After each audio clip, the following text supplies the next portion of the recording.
Indonesia yang indah merupakan hasil dari proses alami selama jutaan tahun. Manusia yang tinggal dan berinteraksi di atas bumi Indonesia ini hampir dapat dipastikan akan terlibat dalam fenomena siklus alami bumi. Yang menjadi ironis adalah gejala alam tersebut seringkali merenggut korban jiwa manusia itu sendiri. Peristiwa ini lebih dikenal dengan istilah bencana alam.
Namun ternyata bukan hanya bencana alam saja yang dapat merugikan manusia dan aspek-aspek kehidupannya. Peperangan, konflik sosial, ataupun pertikaian antar kelompok sering juga mengakibatkan sebagian besar orang mengungsi atau mencari perlindungan.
Mengungsi atau pindah ke tempat tinggal sementara untuk menghindari ancaman bahaya memang merupakan salah satu jalan terbaik untuk menyelamatkan jiwa hingga kondisi menjadi aman kembali.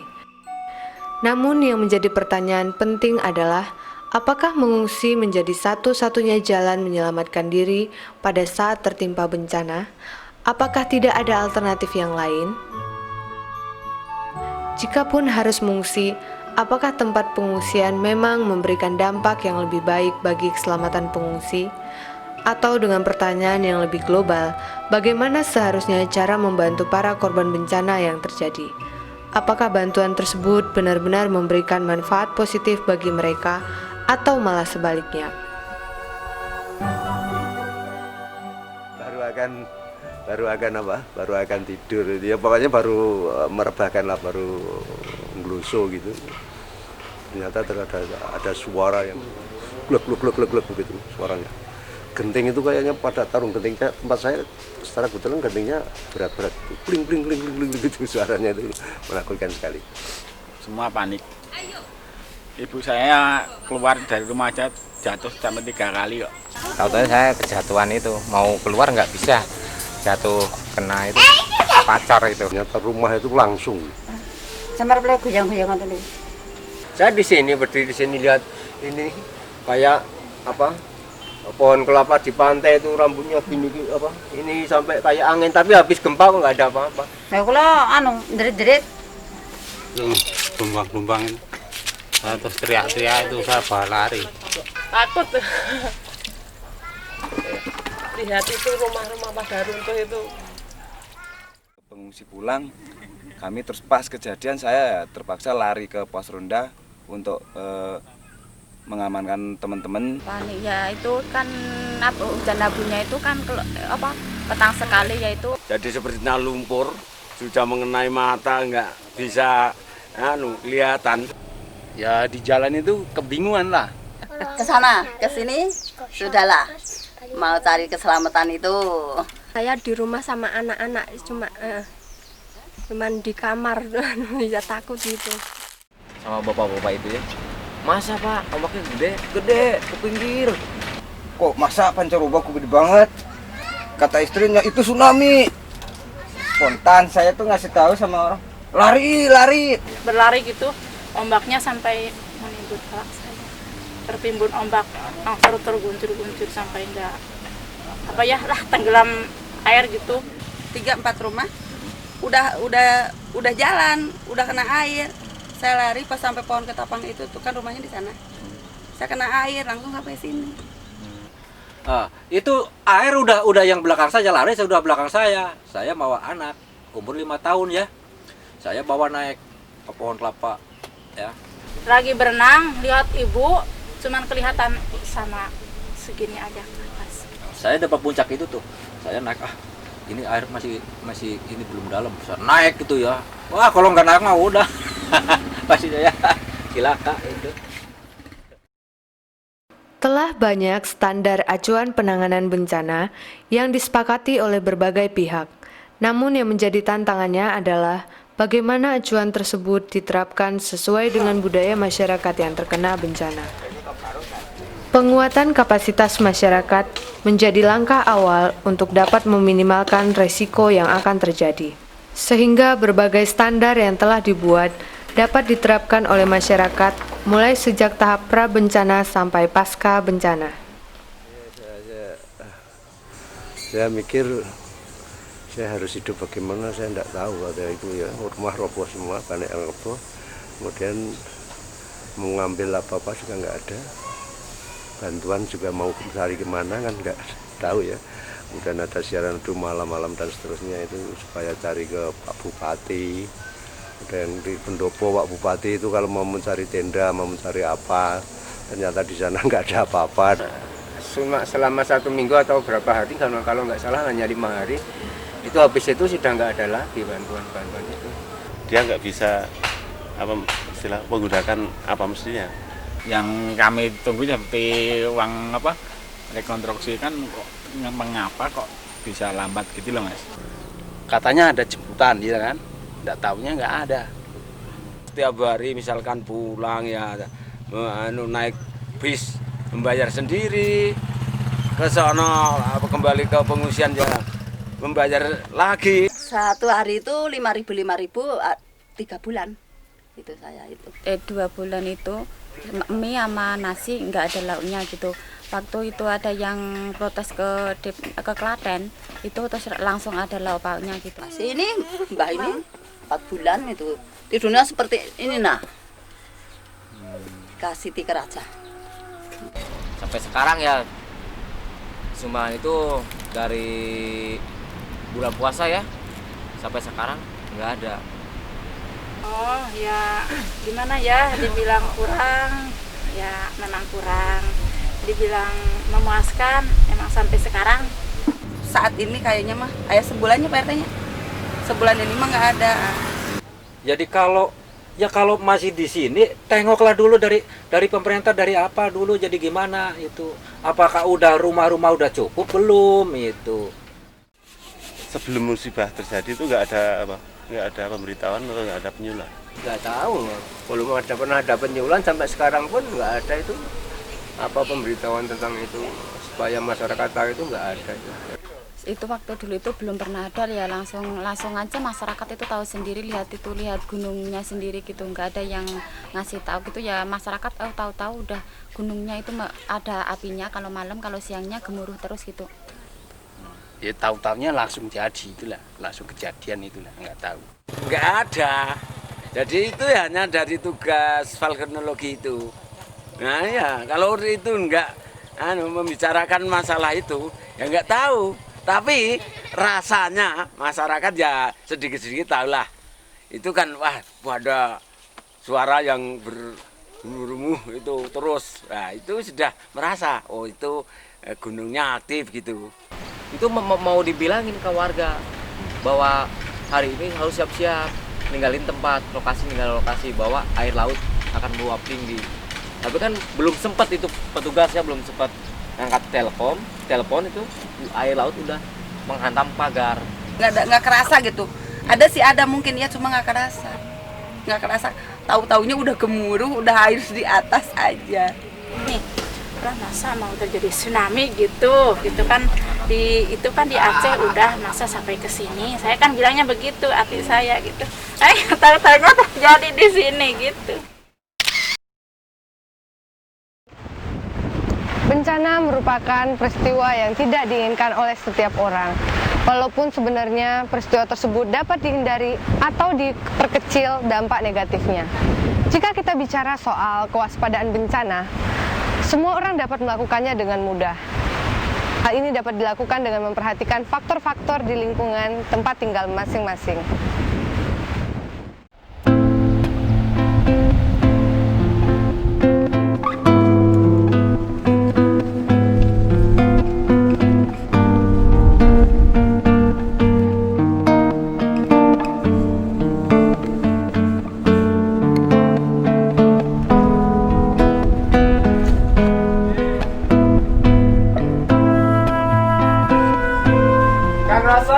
Tidak tunggu Kang Raso, sini ngobrol-ngobrol. Ya, tunggu bentar. Ini bau naik kotoran sapi.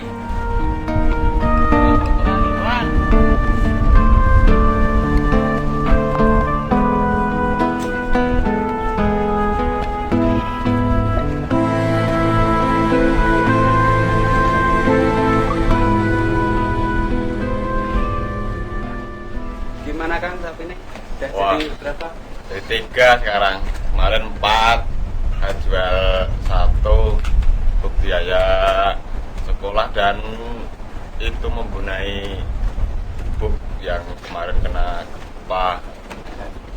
Tapi harganya murah kok kemarin itu. Ya seperti ini Kang, di sini harga-harga pada turun, harga pertanian pada turun semua seperti Berambang itu juga nggak laku-laku. Padahal harga benihnya 17,5 dijual cuma 1.500. Cuma untung seperti apa petani? Wah ini kebetulan ini masih 2 nih rokok nih. Ya, makasih Kang Raso. Ya.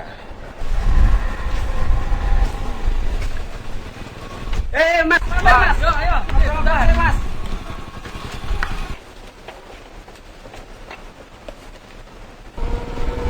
Baru apa ini Kang? Wah ini baru membicarakan kemarin saya kan juga pernah, sekarang pernah murah dan harga pertanian gimana? Iya Kang, memang sekarang ini apalagi pasca gempa kemarin harga-harga semua hancur, kita kena imbasnya. Yo sekarang kalau apalagi di KR ini Kang. Apa? Ada berita apa? Wah ini bagus sekali ini. Tapi kok semuanya tentang bencana. Apalagi ya ini. Kemarin saya juga lihat di TV, itu katanya bencana tsunami di Pangandaran. Itu memakan korban 50 orang. Nah, kalau seperti ini kan di Pangandaran kan sama dengan daerah kita, berarti tidak menutup kemungkinan daerah kita itu juga bisa terjadi. Betul, seperti ini. Iya seperti yang saya katakan tadi. Kalau Pangandaran bisa, berarti kemungkinan besar kita juga akan terkena. Kalau saya nggak masa namanya bencana itu sudah takdir dari Tuhan. Betul Tuhan yang menentukan bencana. Tapi kita kan bisa waspada. Kita mengetahui daerah kita sendiri seperti apa, terus kita waspada. Siap siaga. Bener nek aku setuju niki Kang. Oh iya lah. Terus sekarang gimana enaknya? Nek aku, nek saya yo Kang yo, sebaiknya kita gambarke daerah awak dhewe. Daerah dhewe iki wong pengarep pondok kono. Nek misale ana kaya kono kuwi awak dhewe dipetani piye? Gambar situasi peta. Kita gambar kanane ngene dhewe. Dadi awak dhewe iso metani. Nah, metani daerah-daerah sik rawan. Perlu papan tulis. Ketoke perlu digambar ora? Nek ono iso, Kang. Coba tak golek sik ya.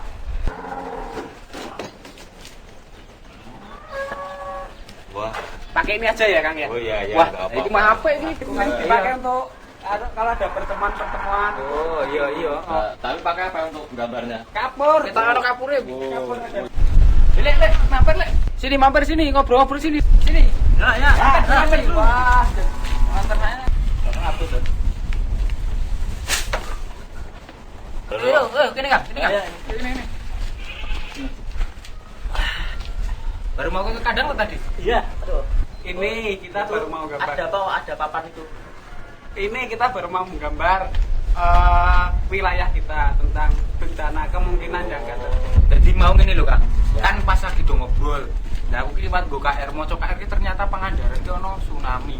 Lah kan daerah iki padha daerah dhewe.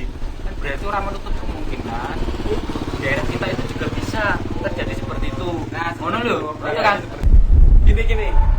Daerah kita kan pantai, ini pantainya ya. Laut. Betul. Jalannya kita gambar. Jalan ke selatan. Ya, ini jalan mau ke Parangkusumo. Ini kan. Dianu wae, Bukan. Ya. Gledake ben iso gabung kabeh. Oh iya, mari. Sini. Jelas ikan era anyar iki mau. Saya juga enggak dong sih. Nek kita ini kan laut ya Kang umpamanya. Laut. Tekan daerah awak dhewe ini kira-kira berapa kilo ya? Pangandaran itu 50 kilo. 50 ayo. 50 meter Mas, 50 meter Mas. Berapa? 10 kilo mungkin. 10. Enggak ada Kang. Enggak ada. Nah, sekarang ini kita lihat ini kan laut. Ini kan laut. Terus ini daerah kita. Ini masih ada 5 kilo Mas. Ini masih ada gumuk pasir. Di daerah masih ada gumuk pasir. Bahaya ya. Tapi kalau sini agak aman Kang. Tapi daerah sini kita itu aman karena ada gumuk pasirnya. Daerah sini Kang. Ini karena apa? Karena ini tempuran. Mungkin bisa melewati sungai ini. Mungkin kalau bisa masuk lewat sini. Kira-kira jarak kita itu berapa antara bibir pantai sama perkampungan? Ya kalian kalau daerah kita mungkin 2 kilo ya Kang yo. 2 kilo. 2 kilo. Ya 2 kilo ada ya Kang yo. Enggak ada. Yo, kira-kira berapa? 1,5. Yo, ini 1,5. Terus kira-kira jumlah penduduk kita di daerah sini ada berapa ya Kang? Kampung saya aja itu udah 500, sekitar 500. Belum lagi kampung sebelah. Itu juga sangat rentan sekali dengan bencana ini. Oh, ya berarti sekitar untuk kampung saya dan kampung sebelah itu kemungkinan 1.500. Ya, berarti kira-kira 1.500-an ya Kang. 500 orang. Terus ini yang paling rawan ini kan di daerah kita juga ada kampung nelayan. Terutama yang kampung nelayan. Kira-kira berapa? Kira-kira nelayan dekat dengan bibir pantai. Ya, pasti. Makanya kan kalau seandainya terjadi seperti itu kan paling awal kan ini yang kena. Sekarang kita mencari orang-orang yang punya keahlian kalau seandainya terjadi. Oh, kene iki ono nggone Pak Dokter kae. Ya. Ono piro kira-kira? Dokternya berapa? Loro ya, Lek. Kira-kira apa aja yang kita butuhkan? Loro. Orang-orang yang ahli dalam bidang apa saja? Loro. Dokter loro. Terus Mbah Dukun. Dukun gue apa Mas? Dukun bayi engko nek nanti ada yang dukun bayi. Dukun bayi. Ibu ini misalnya per RT ada 4 yang masih potensi diambil berapa sekitar 30. Wah ini kelihatannya karang taruna belum ada perannya ini. Kayaknya dimasukkan. Betul. Terus karang taruna bisa apa? Bisa membantu apa? Oh bisa evakuasi karena saya punya teman-teman muda-muda banyak. apa yang kurang dari pembicaraan kita ini? Kalau banyak ya Mayo. Tapi gini, kalau menurut jalan-jalan untuk mau evakuasi iya, kan kita belum. Tapi kalau menurut saya gini, ini memang masih banyak yang kurang. Besok kalau ini kan baru kita segini yo. Kalau lebih banyak kan lebih bagus, lebih mungkin potensi-potensi bisa masuk semua. Nah, itu kita rencanakan rapat yang lebih besar.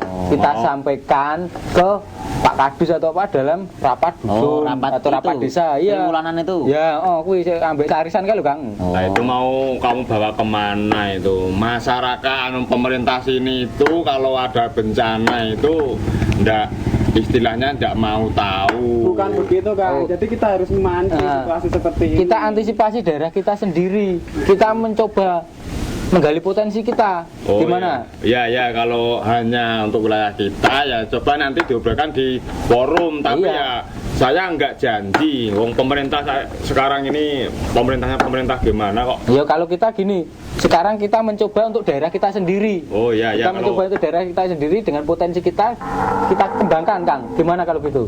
Oke. Ya. Terima kasih. Assalamualaikum warahmatullahi wabarakatuh. Yang terhormat, penanganan bencana dengan terlibatnya masyarakat langsung merupakan satu-satunya jalan untuk dapat menerapkan prinsip-prinsip dasar penanganan bencana yang sesuai dengan budaya lingkungan masyarakat terkena bencana. Dan dalam pelaksanaannya dapat dimulai bahkan dari tingkat terkecil kelompok masyarakat. Hal-hal penting yang dapat dilakukan adalah pengenalan ancaman, pemetaan kapasitas, dan pemetaan kerentanan yang bertujuan untuk mengetahui sejauh mana kemampuan masyarakat. Dan selanjutnya adalah penjalinan hubungan dengan pihak-pihak yang dianggap mampu untuk bersama-sama mengurangi resiko bencana dalam kehidupan sehari-hari.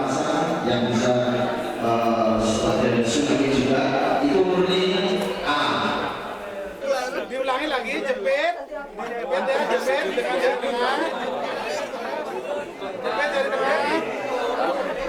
ya,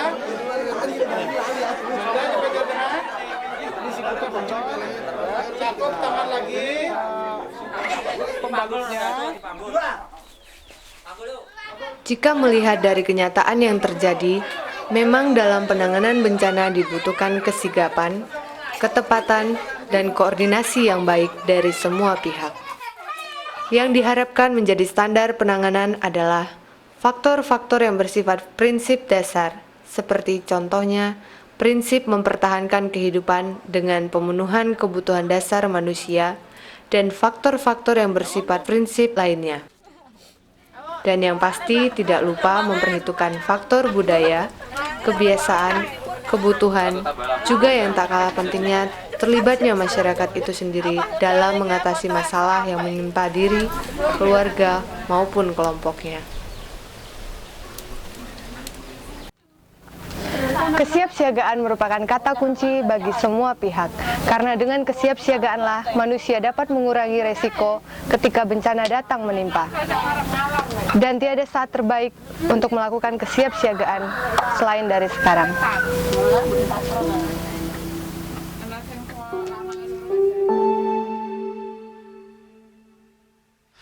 Dihempas gelombang, dilemparkan angin, terkisah ku bersedih, ku bahagia. Di indah dunia yang berakhir sunyi, langkah kaki di dalam rencananya. Semua berjalan dalam kehendaknya. Nafas hidup, cinta dan segalanya. Dan tertakdir menjalani segala kehendakmu ya Rabbi. Ku berserah, ku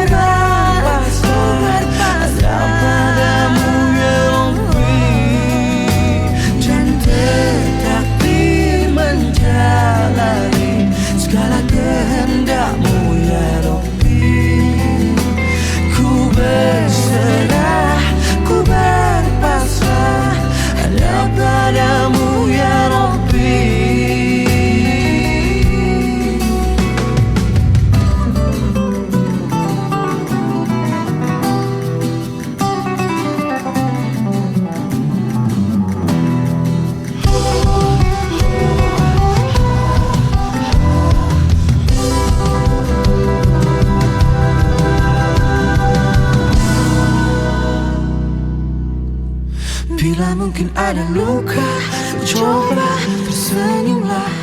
Bila mungkin tawa, coba bersabarlah. Karena air mata tak abadi akan hilang dan berganti. Bila mungkin hidup hampa yang dirasa, mungkinkah hati merindukan dia? Karena hanya dengannya hati tenang, damai jiwa dan dada. Dan tertakdir menjalani segala kehendak-Mu ya Rabbi. Ku berserah